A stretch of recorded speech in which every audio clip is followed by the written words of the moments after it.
ही बातमी आहे निलेश राणेंसंदर्भातली। निलेश राणेंविरोधात आता गुन्हा दाखल झालाय। काँग्रेस पदाधिकाऱ्याला बेदम मारहाण करण्याचं हे प्रकरण आहे। काँग्रेसचे ज्येष्ठ नेते नारायण राणे यांचे पुत्र आणि माजी खासदार निलेश राणे यांनी आपल्याला बेदम मारहाण केल्याचा गंभीर आरोप रत्नागिरीतल्या काँग्रेस पदाधिकाऱ्यानं केलेला आहे। रविवारी चिपळूण इथं मराठा आरक्षणासंबंधी मेळावा घेतला गेला आणि त्या मेळाव्याला उपस्थित राहिलो नाही म्हणून निलेश राणे आणि त्यांच्या कार्यकर्त्यांनी अमानुष मारहाण केल्याचा आरोप काँग्रेसचे चिपळूण तालुका अध्यक्ष संदीप सावंत यांनी केलाय। आईची तब्येत बरी नसल्यामुळे संदीप सावंत हे या मेळाव्याकरता जाऊ शकलेले नव्हते। त्यानंतर समर्थकांसोबत घरी आलेल्या निलेश राणे यांनी आपल्या थोबाडीत मारली, त्यांना गाडीत कोंबून मारहाण करत असं सावंत यांनी सांगितलंय। त्यांच्या अंगावर जबर मारहाण झाल्याच्या सुद्धा खुणा दिसतात, तसंच डोक्यालाही गंभीर इजा झालेली आहे। या सगळ्या घडल्या प्रकारानं प्रचंड धास्तावलेले सावंत मुंबईमधल्या रुग्णालयाऐवजी आता ठाणे सामान्य रुग्णालयामध्ये दाखल झालेले आहेत। चे नेते माजी खासदार निलेश राणेंचा काल मराठा कार्यक्रम होता।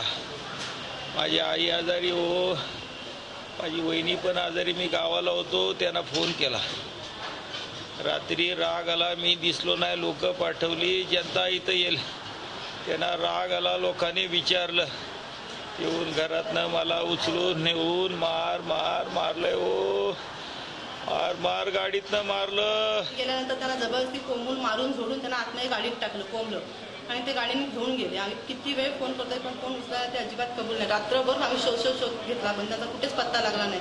निलेश राणेंना बराच वेळ फोन करत राहिलो। सकाळी 5 वाजता मग निलेश राणेंना फोन लावला, त्यांच्याशी कॉन्टॅक्ट केलं, मग त्यांनी सांगितलं मी कॉन्टॅक्ट करतो, पण त्यांचं पण कॉन्टॅक्ट व्हायला कबूल नाही। मग शेवटी 10-10:30 वाजता त्यांच्या आईशी कॉन्टॅक्ट झालं, मग त्यांच्या आईनं आम्ही सगळं प्रकार सांगितला, तर त्यांनी त्यांना कॉन्टॅक्ट केला आणि त्याच्यानंतर त्यांना आम्हाला समजलं की त्यांना सोडलेलं आहे। ते रात्री 11च्या दरम्यान घरी आले, घरात बोलले निलेश राणे साहेब, आणि त्यांनी खाली नेला नाही आणि त्यांची कानपाडात मारला नाही पहिले, आणि नंतर पाय उचलून त्यांना गाडीत टाकला नाही आणि तसंच गाडीत घेऊन गेले।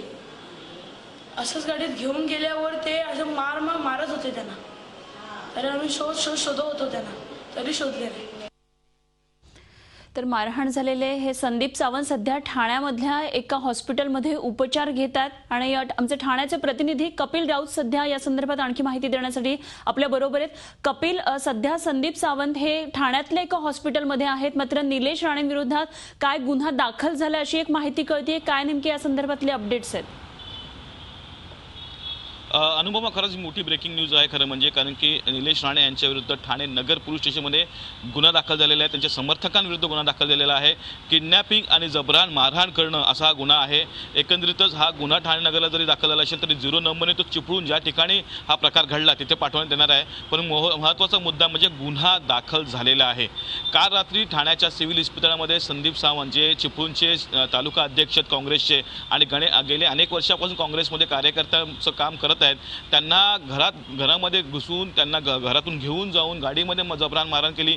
मुंबईला एका खोलीमध्ये जबरान मारहाण करण्यात आली। त्यानंतर त्याला मुंबईला सोडण्यात आलं, पण त्याच्या मनात एवढी भीती होती का मुंबईला कुठे ॲडमिट न होता आपण कुठेतरी दूर ॲडमिट होऊ म्हणून त्यांनी ठाणे गाठलं आणि ठाण्याच्या सिव्हिल हॉस्पिटलमध्ये ते ॲडमिट झालेले आहेत। मनामध्ये खूप भीती आहे। एकंदरीत त्यांनी जे आरोप केलेले आहेत निलेश राणेंविरुद्ध आणि त्याच्या समर्थकांविरुद्ध ते खूप गंभीर आरोप आहेत। एखाद्या सभेला गेला नाही या किरकोळ कारणावरून ही मारहाण झालेली आहे। त्यामुळे एक भीती त्या कार्यकर्त्यांच्या मनात निर्माण झालेली आहे। त्याच्यावर त्याचा उपचार सुरू आहेत सिव्हिल इस्पितळामध्ये। आता ठाणे नगर पोलीस स्टेशन काय करते, ठाणे नगर पोलीस स्टेशन किती वेळात कारवाई करते याकडे सर्वांचं लक्ष लागलेलं आहे।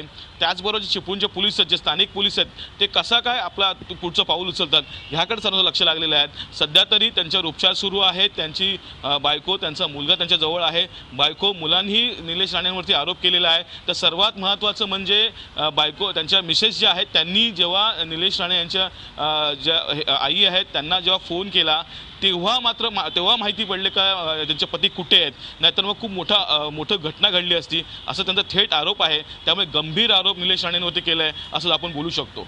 अगदी कपिल, बरोबर आहे। खरं तर एक अत्यंत क्षुल्लक कारण आहे की सभेला गेले नाहीत म्हणून त्यांना मारहाण झालेली आहे।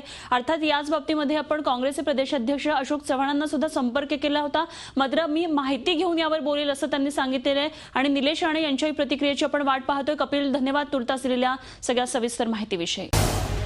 झी 24 तास रहा एक पाऊल पुढे।